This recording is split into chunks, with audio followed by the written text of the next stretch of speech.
Olá, muito boa noite, sejam bem-vindos a mais um Pop Fan Entrevista. Eu sou Edgar Borges, hoje é sexta-feira, dia 5 de junho, mas só até meia-noite, hein, galera? Então vamos lá, porque hoje tem um papo muito bacana. A gente vai conversar com o nosso amigo Jadson, lá do Ponto do Leitor. Seja muito bem-vinda, Flávia Medeiros, muito obrigado pela sua presença. Vamos avisar aqui aos nossos amigos que estamos na área. Deixa eu dar um alô para algumas pessoas aqui. Opa! Se você é estrangeiro, deixe-me recepcioná-lo também. Thank you very much. Thank you very much. Be welcome to this Pop Fun interview. Tonight we're going to talk about comics. We're going to receive Jadson Dantas from Ponto do Leitor. Thank you very much for your audience. Please for us. It's going to be a very interesting interview. Saludo a todo nuestro amigo de América Latina, de México, Argentina, España. Muchas gracias. Gracias, muchas gracias. Também um abraço especial aí para os nossos amigos italianos. Ó, o pessoal tá chegando aí. Deixa só eu dar aqui as nossas recepções, porque a gente, graças a Deus, também temos alcançado aí uma boa média de visitantes internacionais. Já vou te chamar, Jadson. Deixa só eu dar o último recadinho aqui, então. Buonanotte a todo italiani por acá dal Brasile. Grazie per le tue iscrizioni in Portugal. Bom, meus amigos, agora desse nosso rocambole, vamos chamar ele para participar desse papo. Vem para cá, seja muito bem-vindo. Muito boa noite aí para você, meu amigo. Você que está chegando, está se aproximando para cá, vem para cá, rapaz. Não se aveste não, agora é sua vez, menino. Pule para cá. Vamos ver se você chega aí, Jadson. Óbvio que é uma brincadeira com o nosso querido amigo Jadson Dantas. Ô, Jadson, não estou conseguindo te chamar de volta. Deixa eu puxar-te aqui de uma outra maneira, meu amigo. Vamos lá, agora sim. Vem para cá. Vamos ver se deu tudo certo. Jadson Dantas. Chega mais, meu amigo. Vamos conversar sobre quadrinhos, falar dos teus projetos aí no Ponto do Leitor, um trabalho bacana. Quem não segue, por favor, @Ponto do Leitor Comics. Vamos lá, Jadson. Chega mais. Tá aí com uma dificuldadezinha técnica. Como sempre, eu não sei se sou eu ou se é o convidado. Pessoal, se vocês estão me ouvindo... agora sim. Então, rapaz, primeiro de tudo, deixa eu colocar o meu sotaque aqui de cearense, né? Sem desrespeito nenhum, pelo contrário, um carinho muito grande ao povo do Ceará. Seja muito bem-vindo para cá, meu amigo. Muito obrigado. Fale conosco. Jadson Dantas, palavra é sua. Muito obrigado pela participação, fiquei muito feliz pelo convite. E, assim, uma honra, estou sempre acompanhando seu trabalho. Só tenho a agradecer pela oportunidade. Rapaz, é uma coisa que eu sempre digo. Primeiro de tudo, eu também te agradeço pelo tempo, mas o apresentador pode não ser lá essas coisas, mas o trabalho é honesto. Então, ô Jackson, exatamente, né? Vamos começar logo, meu amigo. Sem rodeios, eu fiz aí uma prévia apresentando o nosso canal aí em diversos idiomas. O pessoal que está chegando agora, depois, pode ver aí o Rocambole internacional que saiu, mas acho que ficou bom. Julguem depois. Ficou mas, bom. Meu amigo, a gente tem conversado aí ao longo de alguns dias. Eu tenho recebido aqui nomes muito importantes, proeminentes aí da cultura pop e de diversas áreas, né? A gente falou aqui de game, falou de jornalismo, falou de dublagem, falou de YouTube, mas estava faltando os quadrinhos. Então, eu acompanho a tua página também, curto muito o teu trabalho. Mas para quem está aqui no PopFan, se apresenta, por favor, o que é o Ponto do Leitor, como é que surgiu esse projeto tão bacana? Vamos lá, é uma longa história, viu? Na verdade, meu pai tem lojas de revista, né? Desde muito tempo, mais de 20 anos de loja física. E aí, depois que terminei a faculdade, fiz meu mestrado, estava terminando o doutorado, e surgiu a oportunidade de eu administrar alguma loja, uma das lojas do meu pai, né? E assim, eu sempre estive dentro daquele ambiente, sempre fui muito próximo da leitura, principalmente de HQs, mas também de literatura, livros em geral. E aí eu peguei a loja do meu pai, que era uma loja de revistas e também oferece outros serviços e outros produtos. E comecei a dar foco às comics, né, às revistas em quadrinhos. E aí eu fui transformando aos poucos a loja em uma comic shop, né? E então surgiu a oportunidade, né, da gente se lançar na internet, né? A gente conheci um amigo meu, Danilo, não sei se ele está assistindo, muito provavelmente vai assistir depois, se não estiver assistindo agora, então já deixar meu agradecimento a ele, pois ele foi uma pessoa muito importante para nos ajudar a se lançar para esse ambiente virtual. E assim, muito bacana mesmo foi ter chegado no Instagram e só queria postar as novidades e aí foi virando um negócio grande, público interagindo. Graças a Deus a gente tem um retorno bastante positivo desse projeto e me deixa muito feliz. Cara, pois é, assim, é muito bacana porque em todos os diálogos que a gente tem tido, todas as pessoas com quem, graças a Deus, nós temos falado são vozes que realmente atuam, estão aí interagindo com os fãs. E é exatamente essa base de fãs que faz o teu projeto também crescer a cada dia mais. Aí eu já vou começar a te colocar no fogo cruzado em cima do muro. Quem dá mais voz dentro do Ponto do Leitor Comics? O Jadson fã ou o Jadson curador profissional ali que tem que selecionar o que quer mostrar? Rapaz, assim, a gente sempre fica muito dividido, né? A questão, eu consumo muita coisa da DC, então eu tenho mais propriedade para falar sobre HQs da DC, certo? Uhum, Então, na minha página, quando eu quero falar a respeito de um HQ, geralmente são mais voltados para o público da DC. Mas quando eu quero mostrar o produto, eu também coloco muita coisa da Marvel que muitas vezes tem um valor comercial até maior, né? Então, uhum. assim, hoje a gente vê uma coisa que me deixou muito feliz foi que a gente não pode negar que a Marvel, com o universo cinematográfico, trouxe muitas pessoas da telinha para conhecer os quadrinhos. E esses novos leitores geralmente procuram coisas da Marvel. Então a gente está sempre oferecendo também esse tipo de produto. Mas assim, a minha área, digamos assim, de conhecimento mais profundo é realmente com relação a Uhum. DC. Mas também leio muita coisa da Marvel. Então acaba sendo um pouco dos dois. A gente tem que, como você falou, tem que saber regrar bem para atender todo o público, né?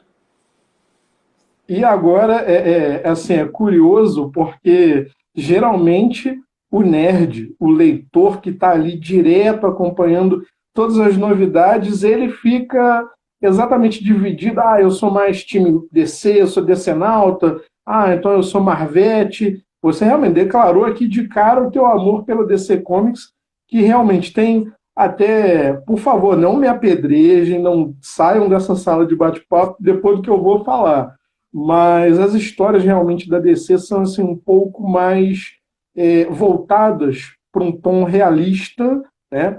Entre aspas, algumas questões um pouco mais profundas. Agora, de um certo tempo para cá, na última década também, a Marvel está tentando alinhar isso, embora tenha começado exatamente com seus principais personagens ali, o panteão, né, da Casa de Ideias, voltados também para um tom mais real.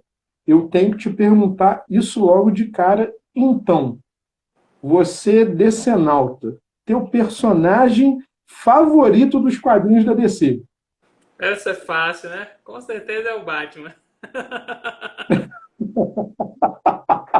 Mais a pergunta capciosa: pela inteligência ou pelo poder? Eu acho que Na verdade, eu acho que o Batman é um personagem que eu admiro bastante além da inteligência, né? Pelo fato de ele transformar uma tragédia em algo para ajudar a melhorar a vida dos outros, né? Embora a gente saiba que, na verdade, é uma obsessão, né, que ele tem, ele é uma pessoa Uhum, obcecada. Mas o fato dele transformar uma tragédia como a morte dos pais para ajudar os outros e também por ele ter esse caráter de detetive, né, principalmente as histórias mais antigas do Batman, forçavam uhum, muito esse caráter de investigação deles. E eu sempre fui um fã do romance policial, da história de detetive, uhum. então o Batman sempre foi o personagem que mais me fascinou. E também pelo preparo, né? Tipo assim, quando você acha que o Batman tá na pior, ele tem uma carta na manga e para salvar o dia, né? Mas eu gosto do E Superman para. também. Superman eu acho que eu acho assim, eu gosto tanto do Batman quanto do Superman, porque o Uhum, Superman ele é uma bússola moral, né? Aquele cara que você sabe uhum. que ele vai fazer o correto, né? Tem uma frase dele que ele diz assim, ó, existem coisas boas e ruins e a linha não é difícil de distinguir, né? Então, porque para ele é uma coisa bem natural, né? Sempre fazer a escolha correta. Então, o Superman também tem minha admiração. Pois é, eu ia até fazer uma outra pergunta que pode ficar aqui para depois, mas isso até que você pontuou é interessante, porque história em quadrinho também ela relata, de uma certa maneira, o período contemporâneo em que a sociedade Com vive, né? Ela certeza. retrata algumas questões, passa algumas mensagens, e até como você falou, tem mensagens que transcendem. Às vezes, uma única linha é o suficiente para resumir o caráter, a motivação e até a personalidade do herói. Dito isso, Jadson, eu tenho que te perguntar o seguinte: em sua opinião, se você pudesse reformular algum dos teus heróis favoritos, dentre esses dois até, que você mencionou, o que você iria colocar a mais, o que você tiraria no traço, vamos dizer, de Batman e Super-Homem? Vamos dizer aqui, pergunta difícil, né? Porque são heróis tão consagrados. Mas eu acho que o Batman, se eu fosse fazer ele, eu faria ele um pouco menos teimoso, entendeu? Eu acho que eu faria ele um cara que trabalha mais em conjunto com a polícia do que ele trabalha. E se eu fosse refazer o Superman, cara, o Superman é difícil, né? Porque como é que eu vou achar defeito num cara que sempre faz a coisa correta, né? Mas eu acho que se eu fosse reformular o Superman, eu botava ele para dar uma coça maior no Lex Luthor, né? Que ninguém aguenta mais o Lex Luthor. O Lex Luthor seria aquele menino mimado do condomínio que realmente quer atrapalhar todo mundo? O Lex Luthor, cara, eu acho que ele foi um personagem criado para ser a personificação da inveja, né? Porque Uhum. tudo que o Lex Luthor sente, ele arranja desculpa que o Superman é um alien, que é um perigo, que tem que ser removido porque ele vai querer governar a humanidade, né? Tudo isso, na verdade, é só uma faceta que ele esconde para coisa mais básica, né? Que ele tem muita inveja do Superman fazer tudo o que ele pode fazer sendo um fazendeiro do Kansas, enquanto ele é o homem mais rico do mundo, mais inteligente do mundo, mas jamais vai poder fazer o que o Superman faz. Então ele tem essa inveja muito grande do Superman. Ô Jadson, até o nosso amigo Guido Varela tá brincando aí, dizendo assim, ah, aí não seria o Batman, pô, É tem que ser verdade, né? frio. É realmente um exercício, né, de imaginação esse nosso aqui, mas a gente concorda, Guido, não dá para mexer no que já está construído e É verdade. fortificado ali. Tem Jadson, uma frase do Batman, né? Tem um uhum, quadrinho do Batman que virou até animação, esse quadrinho, eu não me recordo o nome. Mas que um vilão rouba os planos dele, que ele tinha, para uhum, conter cada membro da liga caso fosse necessário, né? sim, Aí no final descobrem que era um plano que ele tinha para conter cada um caso necessário. Aí ele fala assim: ah, e vocês não têm nenhum plano para me conter caso necessário, não? Aí todo mundo fala: não. Ele disse, então vocês são os idiotas. então, ou seja, realmente o maior poder do Batman sempre foi a inteligência, né? É verdade. Jamais deixou de ser. Meu amigo, Como eu disse até um pouquinho antes, a história em quadrinho, né, realmente ela atravessa ali diversas facetas da sociedade contemporânea em que ela se localiza, em que ela é lançada. Você, leitor assíduo de quadrinhos, quais as diferenças que você, de repente, assim, consegue sentir, vamos dizer, da última década, desculpe, para o determinado momento atual que a gente vive? O que você entende que se passa dentro das histórias em quadrinho na atualidade? Vamos lá, certo? Eu vou pedir licença aqui, talvez até mexa um pouco no vídeo. Aham. Eu queria mostrar essa HQ aqui da década de 90, que é Batman, o Messias, certo? O que é essa HQ aqui, certo? Essa HQ foi publicada numa época em que nos Estados Unidos os mais conservadores, principalmente uma onda republicana, tem democrata também no meio, mas que criaram uma guerra contra as revistas em quadrinhos porque incentivava a violência, segundo eles, incentivava a sexualidade precoce e toda aquela onda que a gente já sabia, né? Uhum. E muitas vezes por motivo religioso. E nessa história aqui de Batman, o Messias, publicada em 90, o Jim Starlin aborda uma figura carismática que surge como um Uhum. salvador, que é de um bispo, um líder religioso, que começa a fazer abrigo para mendigos, e aí ele vai atraindo os pares, e ele vai criando um exército de pares para matar traficantes, matar outros criminosos. E é legal que nessa HQ metade da população apoia ele. Ah, legal, ele está matando só criminoso, está matando só bandido. Então isso aí está deixando a cidade mais segura, a cidade mais limpa. Só que aí ele vai mostrando sua faceta de autoritarismo e aí vai mostrando Uhum. toda os planos reais dele, né? Toda aquela malignidade que ele tem e uma clara alusão, claro, ao fascismo, né? Que onde você troca a sua liberdade por segurança, né? E uma Uhum. suposta segurança, na verdade.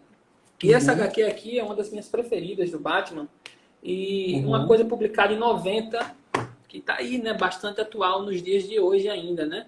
Batman, o Messias está aí, né? Então, assim, a gente vê que nessa época tinha esse caráter mais crítico da HQ. Hoje em dia, Uhum. eu percebo uma coisa mais voltada para a literatura. Se a gente pegar, por exemplo, estou sendo aqui por perto, mas o Batman do Tom King, ele coloca muito Uhum. elementos da poesia de Shakespeare, William Blake. A gente pega Lucifer, que é uma HQ também da DC Black, agora com muita Uhum. referência em personagens literários. Então eu sinto essa pegada mais para a literatura hoje em dia para mostrar que o quadrinho ele não é uma mídia só para crianças e adolescentes, é uma mídia para adulto Uhum. também.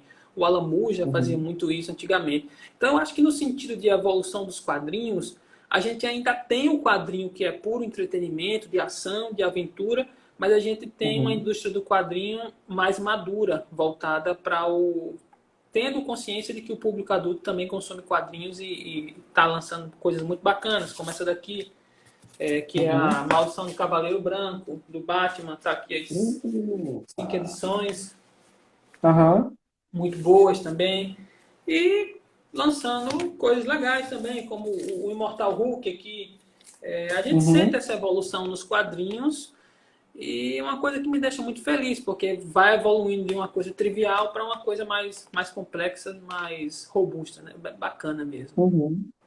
Vamos dizer, mundana, pautada na realidade, tocando em temas, em pontos extremamente importantes, mas também não deixando de misturar muito fantasia com realidade, né? Passando ainda a sua mensagem, sabendo qual é o limiar entre um e outro. Jadson, o teu conhecimento realmente de quadrinhos hoje vai render um papo, está rendendo um papo bom. Eu acho que a gente vai até ter que fazer um segundo tempo se bobear, hein? Pode fazer, Fica estamos aqui para isso. preparado aí, Estou porque preparado. realmente é bem bacana esse teu conhecimento. Eu já tenho que entrar logo na seara. Você exatamente já mostrou mais ou menos um parâmetro entre épocas diferentes de quadrinhos, o que, que se retrata. Então eu tenho que te perguntar, meu amigo. Dito isso, qual é o teu artista de desenho, de traço, e qual é o teu roteirista favorito? Vamos lá. Essa é uma pergunta. Uma é fácil, a outra é muito difícil. Vou começar pela fácil, certo? O meu roteirista favorito, sem sombra de dúvidas, é o Alan Moore. Vou lhe dizer por quê. Uhum, Porque o Alan Moore, ele sempre levou os quadrinhos como algo a passar uma mensagem muito maior do que o puro entretenimento, do que uhum, a pura diversão, né? Vamos lá, vamos analisar um pouco a obra do Moore bem rapidinho, né? A gente tem uhum, V de Vingança, publicado em 89. Fala sobre um regime autoritário, homofobia, racismo uhum, e fascismo, né? Um HQ que critica, faz uma dura crítica ao regime fascista, principalmente da Inglaterra, na época da Dama de Ferro. O Alan Moore é como eu posso assim, um trabalhador, né, uhum, de carteirinha, né? Então ele tem a sua visão política e aqui eu não entro nem no mérito se a visão dele é correta ou não, mas é um cara que usa os quadrinhos para atingir um público maior e passar uma mensagem que para ele é importante, certo? E eu uhum, achei muito interessante ver de Vingança, né? A gente tem outras obras, uma obra dele que eu acho fantástica, é o Watchmen, onde ele trata todo o clima de tensão da Guerra Fria em uma história de super-heróis. Então acaba uhum, criando uma consciência política em jovens que, só quero ler quadrinho, mas aí lê um Watchmen na época que foi o maior sucesso, e aí uhum, você começa a despertar essa curiosidade. Você vê do Inferno para mim é fantástico, porque gente, quando o Alan Moore lançou Do Inferno, todo mundo falava em Jack Estripador e uhum, romantizava aquela figura do assassino em série. E aí a gente tem um HQ onde a gente vê a história pelo lado da vítima, pelo lado das vítimas. Qual era a situação, o contexto social que aquelas pessoas que viviam na Inglaterra, principalmente na região de Whitechapel, onde o Jack Stripador atuou, qual era o contexto daquelas pessoas, né? Então aquilo me deixou uhum, assim, muito emocionado a ver, cara, um cara que conseguiu tirar esse romantismo e mostrar a situação nua e crua pelo lado da vítima, né? E eu achei muito legal essa uhum, ideia dele. Então, por esse e outros trabalhos dele, Batman, Piada Mortal, Um Pequeno Assassinato, que chegou aqui no Brasil recentemente também, mas foi publicado em 91. Então, obras fantásticas. Então, o Alan Moore, com certeza, é o meu roteirista favorito. Agora, para uhum. o desenho é complicado, porque eu acho que eu tenho dois favoritos, certo? Eu tenho o J. William Stewart, que fez Sandman Overture. Eu acho que eu tenho aqui, deixa eu mostrar aqui rapidinho. Aham. Tá aqui. Porque ele fez isso aqui, cara. Assim, é coisa de outro mundo, é coisa surreal. Né? Ele é um traço muito surrealista dele, olha só, né? Assim, é coisa Sensacional. fantástica mesmo, sabe? E o outro que tem um traço mais realista, que eu gosto muito, é o Brian Boland, que fez o da Piada Mortal. Hoje em dia ele faz mais capa. E tem trabalhos Uhum, fenomenais também. A Piada Mortal não está aqui perto, não, para mostrar, não. Mas acho que é um HQ muito conhecido, a maioria deve ter dado uma olhada. Então, de desenhista, uhum, o meu favorito é o Brian Boland e o J. William Stewart. E como roteirista, o Alan Moore. E outra coisa também. E o terceiro desenhista favorito meu é esse cara que acabou de entrar aí, ó. Jeff Dennis. Grande abraço, meu amigo. tá certíssimo, é justo. Meu amigo, quadrinho e literatura, exatamente, caminham lado a lado, um dá a mão para o outro na história em quadrinho. Eu sou formado em letras, estou batendo na trave para conseguir a minha segunda graduação aí no jornalismo, mas a gente exerce também jornalismo por paixão. Mas, de qualquer maneira, é uma importância assim, muito grande de uma mídia com a outra, a mídia literária com a mídia do HQ. Como é que você enxerga, ao mesmo tempo, essa proximidade e essa disparidade? Porque o HQ, você já tem tudo pronto. Se o autor escreve assim, Batman entra numa sala sombria, iluminada apenas por uma tocha no canto esquerdo. Então, ou seja, você precisa desenhar aquilo. E, ao mesmo tempo, se você pega a mesma história já, no foco do quadrinho, aquilo está ali. Como é que você, leitor, enxerga essas diferenças e proximidades? Eu acho assim, eu tenho uma visão de que o quadrinho, ele é literatura, na minha opinião, certo? Uma Uhum, opinião pessoal. uhum, E assim, eu embaso meu argumento, né? Eu embaso em argumentos, eu tenho um argumento que é um paralelo. Por exemplo, você acha, as pessoas diziam que música também não é literatura. Ó, uhum, Bob Dylan ganhou um Nobel de Literatura pelo seu trabalho musical.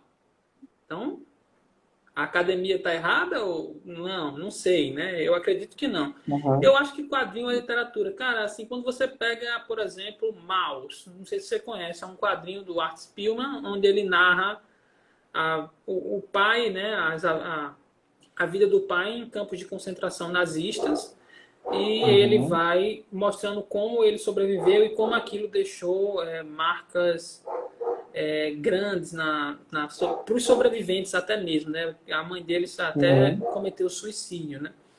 E assim, como é que uhum, eu vou ler aquilo e dizer que aquilo não é literatura porque está ilustrado? Eu não concordo, entendeu?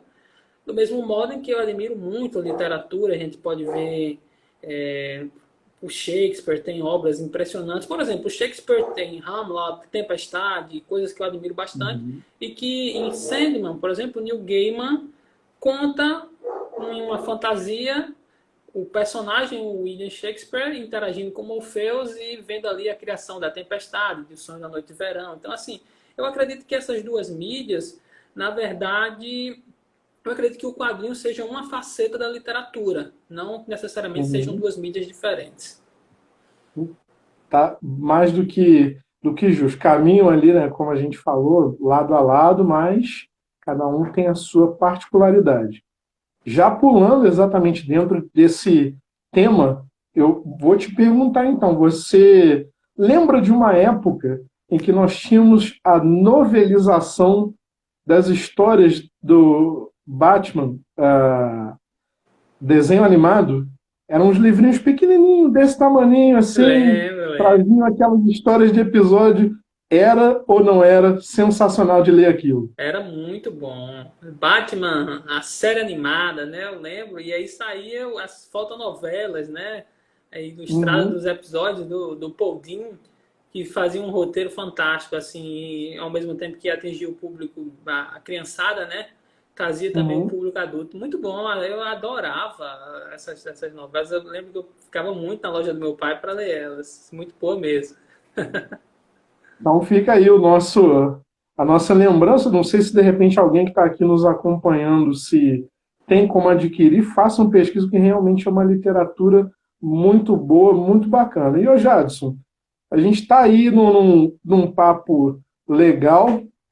Como sempre, aqui no meu papel de entrevistador, eu quero extrair o máximo de conhecimento e tentar te jogar aí no fogo cruzado também. Vamos dizer, no bom sentido, eu quero te deixar mal na fita. Vamos ver se eu consigo. Quadrinho nacional, quadrinho internacional. O que que você observa? Quem que você pode destacar aí com ênfase nesses dois cenários? Vamos lá. Assim, eu acho que o quadrinho internacional, principalmente o americano, ele é muito forte Uhum. na questão dos super-heróis. Eu acho que o Uhum. quadrinho nacional tem dificuldade de emplacar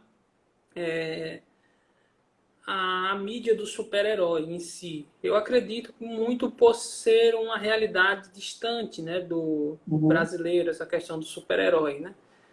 A mídia europeia já é muito melhor em quadrinhos bem pé no chão, como, por exemplo, do Black Sad, que é um quadrinho francês. Eu li um volume dele, Qualquer Parte entre les Hommes, que uma tradução literal, nem sei se tem no Brasil ainda, seria Uhum.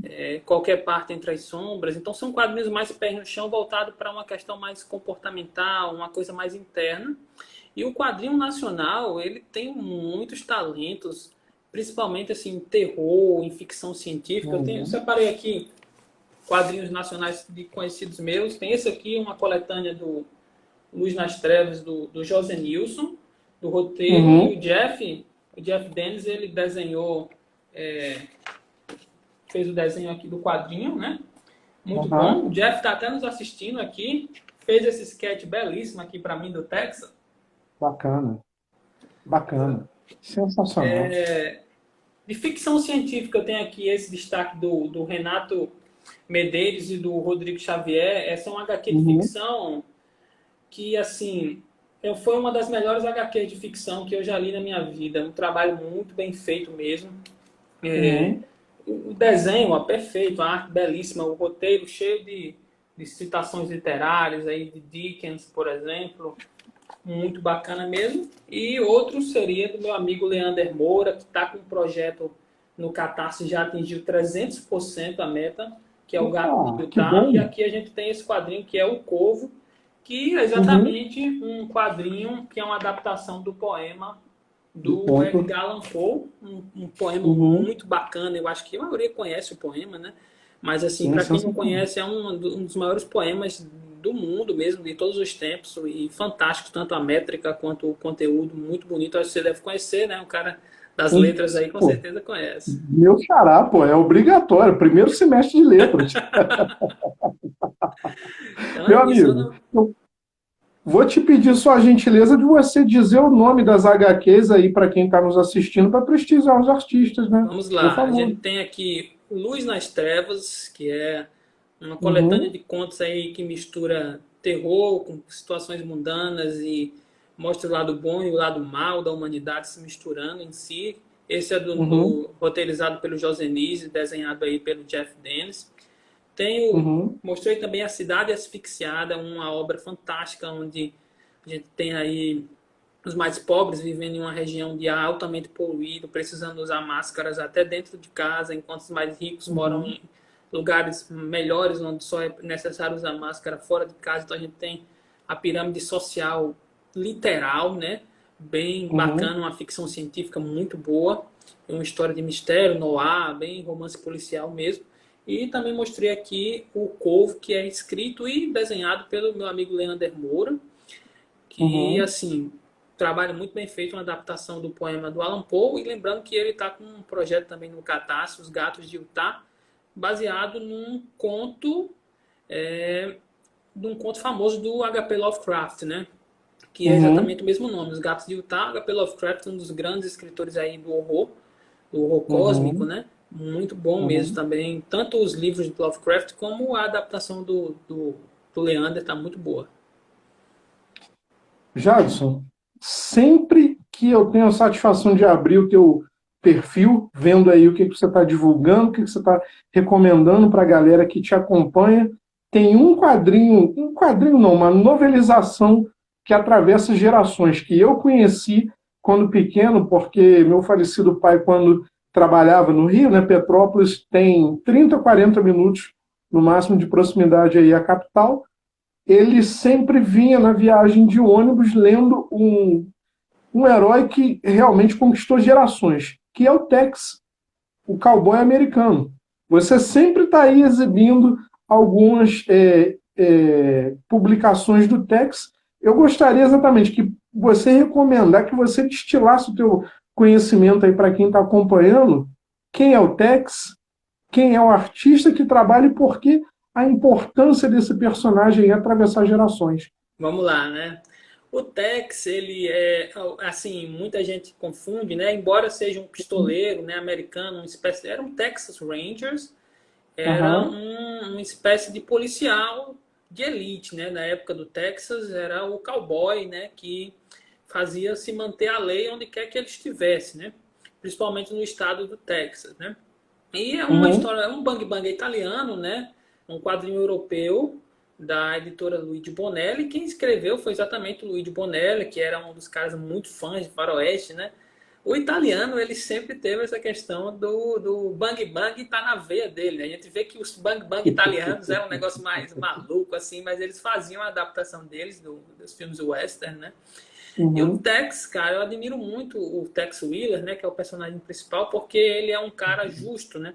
Imagina, né, você tem uma publicação bem antiga como essa, onde o cara era amigo de quem fazia o correto. Ajudava escravos, se fosse o caso, ajudava índios que eram massacrados na expansão pro oeste, né, a corrida pro Uhum. oeste americana, bem famosa. Então, assim, eu acho muito bacana o fato do Tex ele ter esse ascendente indígena que ele era, né? Era indígena, era Uhum. chefe, era chefe de uma tribo indígena, mas ao mesmo tempo fazia a união entre todos os povos, né? Então era uma espécie de integração e aquela Uhum. história de aventura, de lei, onde ele sempre faz o que é correto, né? Assim, ele sempre faz o que você espera que ele faça, mesmo que as consequências não sejam lá boas, né? É bacana mesmo, uma história bem legal essa do Tex aí. Muita gente compra ainda, pessoal velha guarda, pessoal mais novo que quer conhecer. É muito bacana mesmo, é uma história que eu recomendo. Merece ser relembrado, né? Por isso eu trouxe aqui à tona, porque eu aprendi a ler Tex exatamente com meu pai. Agora, falando exatamente de gerações pai para filho, aqui no Brasil a gente quase que começa com uma catequese chamada Maurício de Souza, Sim, sim. Turma da Mônica. O que você pode nos contar aqui sobre tua experiência com Turma da Mônica e por que é tão importante? Cara, eu acho que a Turma da Mônica, ela sempre vai ser uma espécie de introdução não só para o quadrinho, mas para a leitura, né?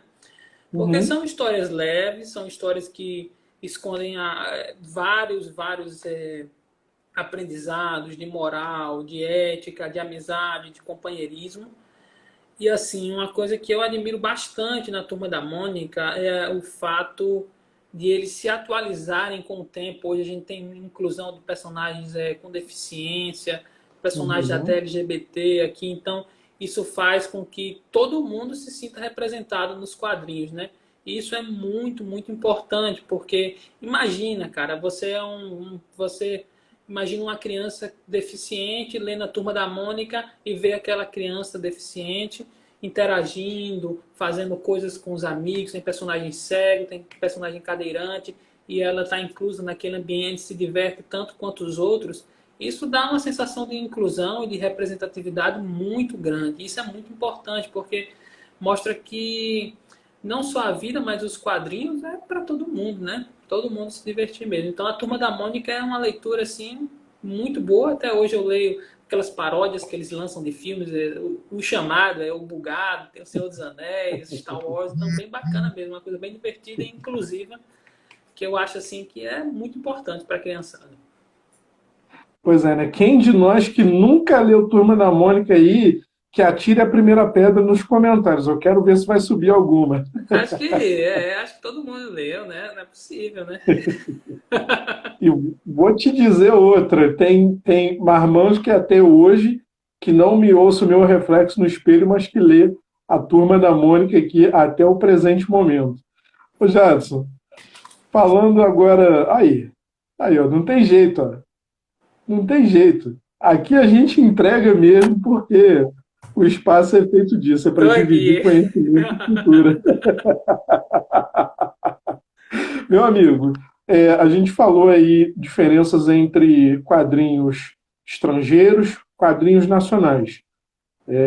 Mas ainda assim existe, talvez aqui no nosso país, uma barreira que seja um incentivo exatamente ao artista nacional. Como é que você enxerga esse cenário? Cara, é um cenário muito complicado, né? Eu parto do princípio de que eu acho que o principal barreira que os quadrinistas, eu falo quadrinistas porque é a área de arte que eu estou no meio, né? Assim que eu tenho um pouco de conhecimento. Eu acho que a falta de reconhecimento é uma barreira muito grande. Por exemplo, você é, tem um trabalho enorme de fazer um quadrinho como esse aqui do Leander, como Uhum. esse aqui do Renato, como esse aqui do Jeff, certo? Trabalho Uhum. enorme, desenho, o cara não vive de desenho, então o cara acaba desenhando ali no contratempo que ele tem, acaba sacrificando o tempo que ele tem com a esposa, com o filho, acaba, como eu posso dizer, tirando um tempo para a família, para o lazer, para fazer esse trabalho, né? E ele Uhum. termina, tira o dinheiro do bolso dele para fazer aquela impressão, para fazer encadernação, tudo com o maior carinho do mundo. E aí as pessoas, R$ 20 é muito caro num quadrinho de tão poucas páginas. Se eu compro um quadrinho aqui da DC de 48, colorido, por 9,90, né? Uhum. Então isso é uma barreira que é difícil, né? Assim, você explicar de como é diferente da tiragem, como é diferente de tudo. Então, assim, eu acho que a falta de reconhecimento é uma coisa pesada. A questão do Estado é uma questão muito delicada, né? Assim, o Estado tem que incentivar, mas ao mesmo tempo a gente tem o outro lado que nem todo mundo se interessa por quadrinho. Então, Uhum, não sei até que ponto tem que esse incentivo tem que haver, com certeza, né? Eu acho uhum, que a falta de, como assim, de tantas publicações no Brasil e tantos selos no Brasil sendo publicados no Brasil, eu acho que é uhum, um reflexo, como eu posso dizer, de uma falta de incentivo do Estado, não só na indústria de quadrinhos, mas em toda a uhum. cultura e na educação, né? Porque o cara que começa a ler, ele começa a se interessar por mais leituras. Quem lê sabe isso. Você começa a ler, você quer mais e quer mais. Então, o pontapé inicial eu acho que é o que falta, e principalmente a falta de reconhecimento no trabalho do artista. Uhum. O trabalho do artista tem que ser mais valorizado. O pessoal tem que ter consciência de que isso é um trabalho muito, muito sacrificante e é uma coisa que tem que ser bem recompensada. Eu acho que esse é o principal problema que os artistas nacionais enfrentam. E ainda nessa seara, eu já emendo a próxima pergunta, que também assim, é um pouco delicada, mas como a gente precisa também tocar em certos assuntos, porque não se deve tapar o sol com a peneira. Até que para quem está nos acompanhando possa entender e valorizar exatamente a importância do artista nacional, do artista independente. Editoras independentes. Qual a sua opinião sobre também a importância, a colaboração deste segmento no cenário de quadrinhos, não só no Brasil, mas no mundo em geral? Eu acho que é muito importante o trabalho dessas editoras e de artistas independentes, porque são pessoas que acreditaram no seu trabalho, acreditaram no trabalho dos Uhum, outros e estão uns ajudando os outros. Então a gente tem artista ajudando artista, quadrinista ajudando quadrinista.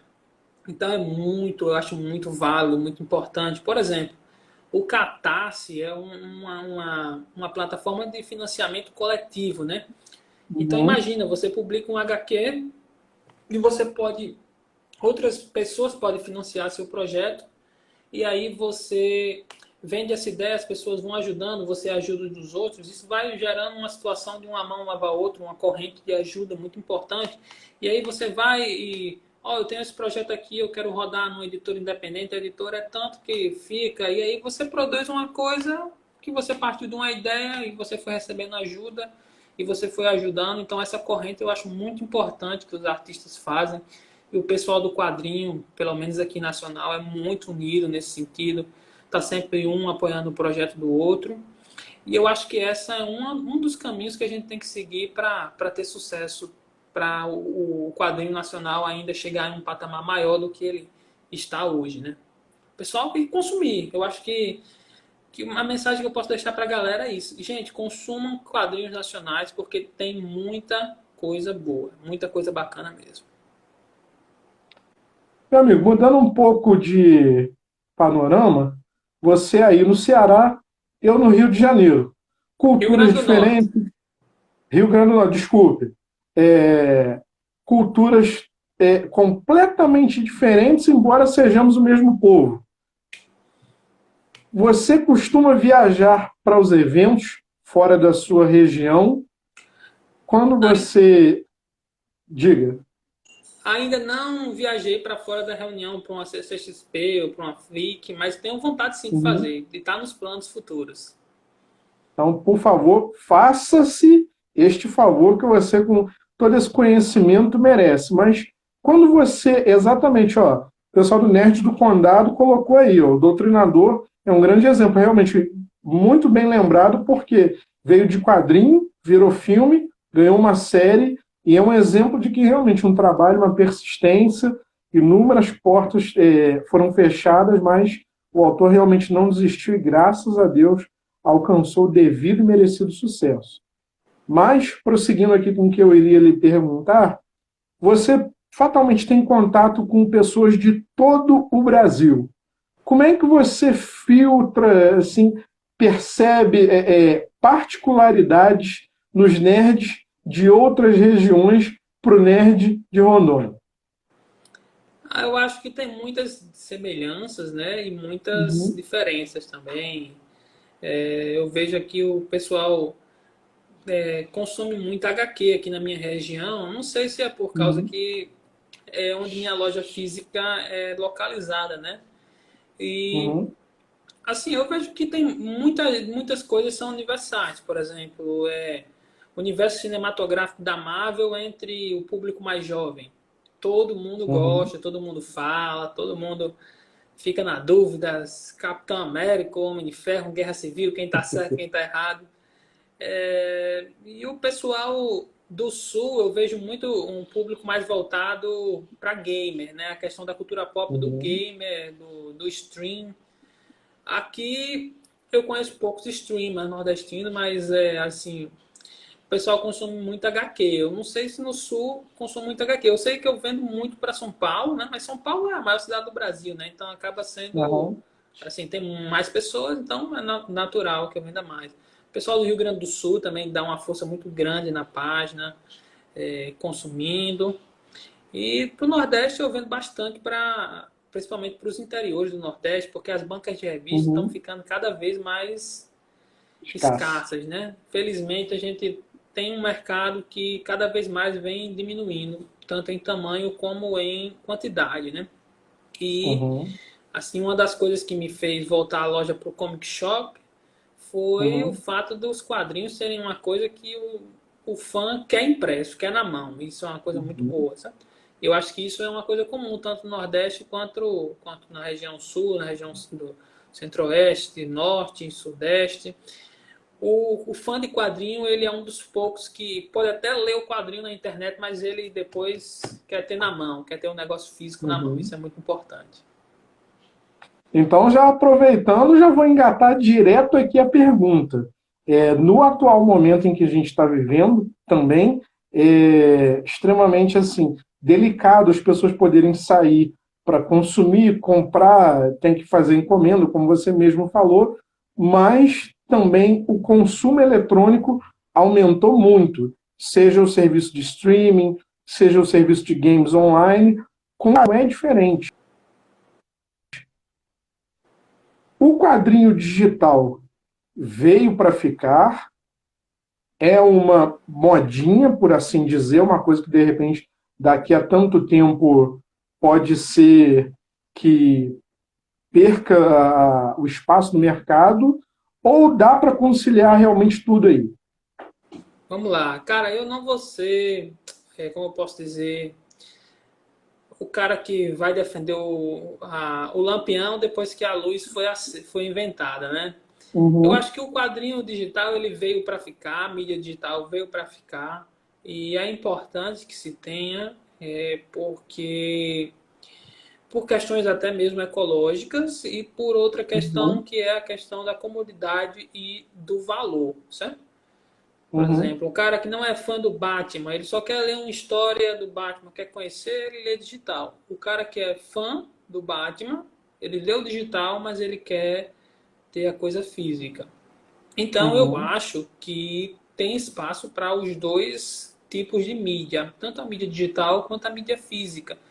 Porque do mesmo jeito que vai ter gente que sempre vai preferir a mídia digital, vai ter outras pessoas que vão preferir a mídia física e vão ter pessoas que querem ter os dois, né? Então eu não vejo a mídia digital como uhum. é, um inimigo das publicações impressas, não. Eu acho que o mercado consegue absorver esses dois tipos de mídia de acordo com a oferta e com a procura, claro, sem nenhum tipo de problema, não. Assim, claro que vai diminuir um pouco, mas a gente não pode também impedir que a tecnologia chegue, né? Tem que ter para todo mundo.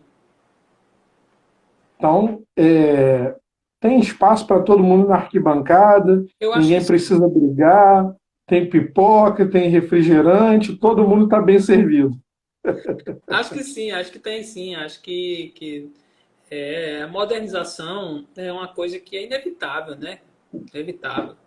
Infelizmente, tem consequências ruins, mas quando a coisa acaba mais ajudando do que atrapalhando, a gente tem que aceitar, né? Porque é o mundo que a gente vive hoje, né? O Jadson, a gente fez óbvio, né? Como todo convidado, a gente sempre faz uma pauta, leva o assunto de boa, mas eu tenho que fazer uma pergunta aqui que estava completamente fora da pauta e que me foi realmente relembrada aqui à medida que a gente veio conversando. Graphic Novel. O que é a Graphic Novel para você?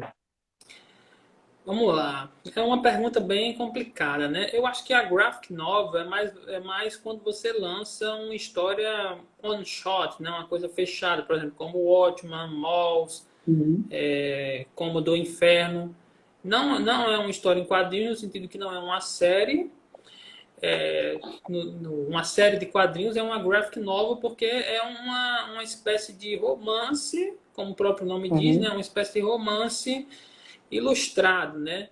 E uma história contada com imagens e textos de um romance. Por exemplo, eu acho que o Watchmen é uma graphic novel. Por quê? Porque é uma Uhum. história em que tem um peso literário muito grande contada através de quadrinhos. V de Vingança, né, é uma graphic novel, porque é uma Uhum. story one shot com um personagem que foi criado na primeira edição e finalizou na última edição, e é um romance de uma distopia, né, claro, e ilustrado. Então é uma graphic novel. Isso é uma coisa bem ambígua, né? Porque no fim das contas são histórias em quadrinhos fechadas, eu diria.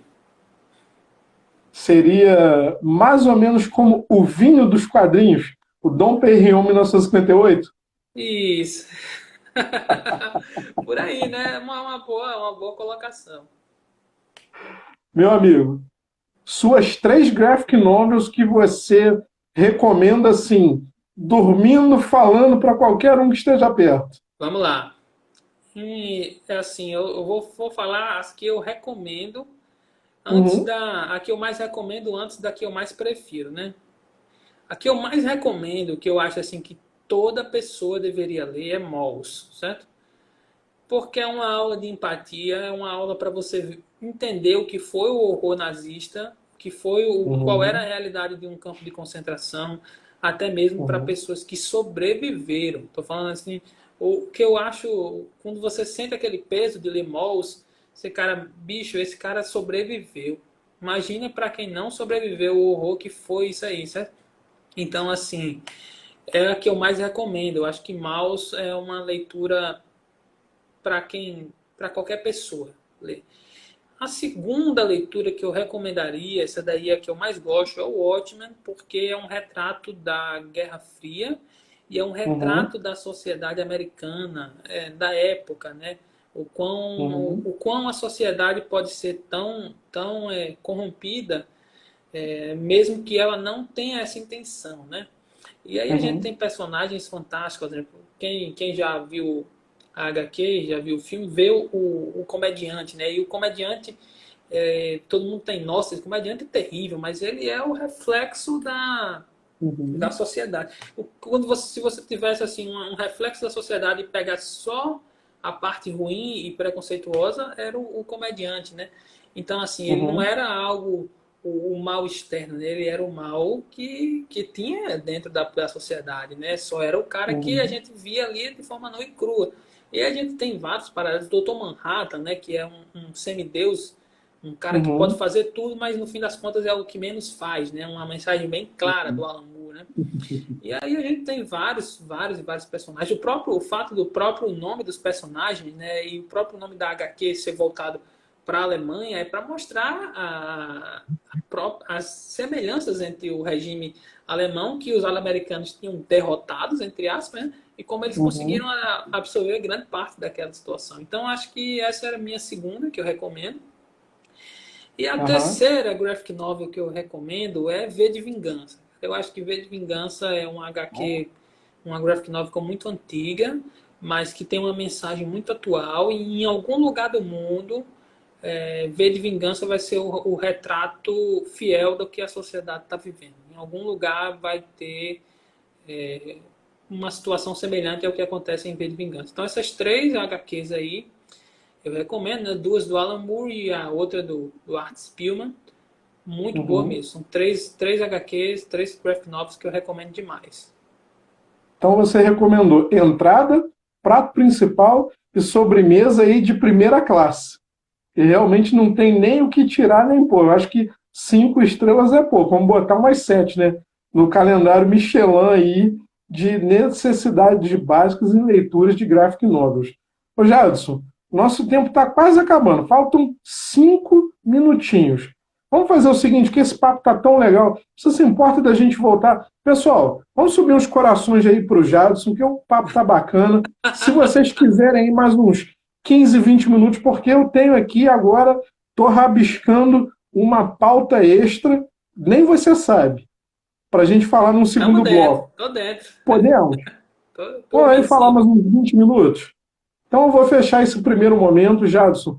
Te agradeço essa participação aí no primeiro bloco, a vocês que estão nos assistindo, mas é porque realmente o papo está tão bom, está tão fácil da gente poder conversar e nem nos conhecemos pessoalmente, né, meu amigo? É verdade, falta isso aí. Eu Pois é, agradeço a então. oportunidade. Agradeço Nada, demais. eu que agradeço também, porque falar de quadrinhos é muito bom. Vou fechar a tua janela aqui no momento. Então, pessoal, vou fazer o convite para vocês retomarem aqui. É um minutinho só, é só o tempo de eu subir o vídeo. Por favor, retornem, porque tem muito mais curiosidade de quadrinhos que a gente vai conversar. Quero saber do Jadson mais algumas situações aqui envolvendo história em quadrinhos. Estou fechando e já vou voltar. Muito obrigado e até já.